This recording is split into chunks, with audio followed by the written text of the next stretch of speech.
But even a turf war with flying baritones couldn't keep Josephine Hale from her goal. She took longer strides up to the food stand, retrieved a few dollars from her pocket, and searched the menu. "Can I get a corn dog?" "Ketchup?" The raspy-voiced vendor either smoked 5 packs of cigarettes a day or had taken a shot of boiling fryer grease at some point in his career. "Yes, please." Josie leaned against the counter. Sort of. It came up to her shoulders, so more like she tucked herself underneath it. If she knew anybody at the fair, maybe they wouldn't look below the food truck. Even if they did, her position should give off enough "don't talk to me" vibes to keep them away. After gathering her napkins and catching sight of the vinegar squirt bottle, she tapped on the glass window to add fries to the order. She'd nearly forgotten that most important of side dishes, and holy mother, did she need it. She ground the heel of her flip-flop into the dirt and forced her focus onto the horse racetrack behind the food truck line. The midway began filling up quicker than Josie wanted now that school had let out.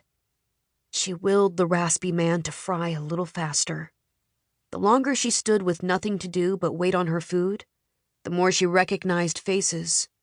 A teller from her bank, some guy that ran for office and had his mug plastered all over people's yard signs. Her 8th grade science teacher. "Josie Claybrook?" A smooth, husky voice rose behind her. Oh no. She clutched the countertop until her fingers threatened to snap off. The muscles in her shoulders seized, and her face contorted into what had to be all kinds of attractive. Nothing good came from a surprise guest who referred to her by her maiden name. She could not mentally deal with a blast from the past right now. Her flip-flops squeaked under her feet as she made the agonizing pivot toward her company. With a deep breath, she lifted her head. "It is you!" The last person she expected to see rushed forward to pull her into his arms. It had been 12 years since she'd nearly suffocated in that bear hug. 12 years since she went away to college with promises to keep in touch. Their late-night instant messaging sustained them for a few months, but even that died because adult life killed all things good and wonderful. "Kevin?" Josie coughed into his chest when he squeezed her again.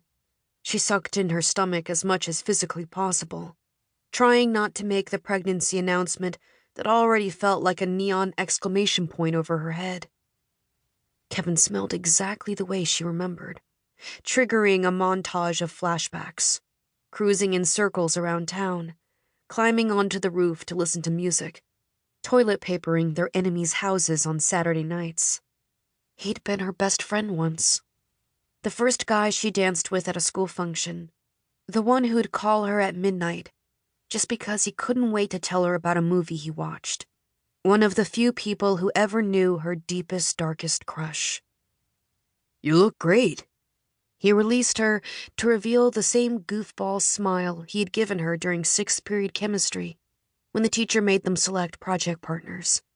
"I totally didn't expect to run into you today." "Likewise. I mean, wow. It's been forever. How have you been?" She immediately regretted the question. When asked, people reciprocate. The corn dog man interrupted the exchange like an apron-wearing hero. Josie grabbed the goods and stepped to the side for the next person in line. Kevin, apparently. "Can I get 2 dogs?" He held up 2 fingers, then turned to Josie, clearly not about to let her get away so easily. He hadn't changed much since high school.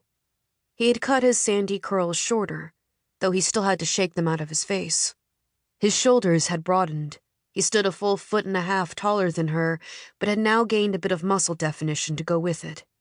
Turning 30 suited him so much more than it did her. "You're smaller than I remember," Kevin teased, as if they hadn't spent more than a decade away from each other.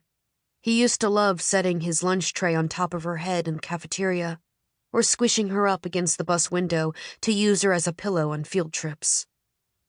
"Maybe your head just got bigger." Josie eased her posture and popped a fry into her mouth. Not too much had changed.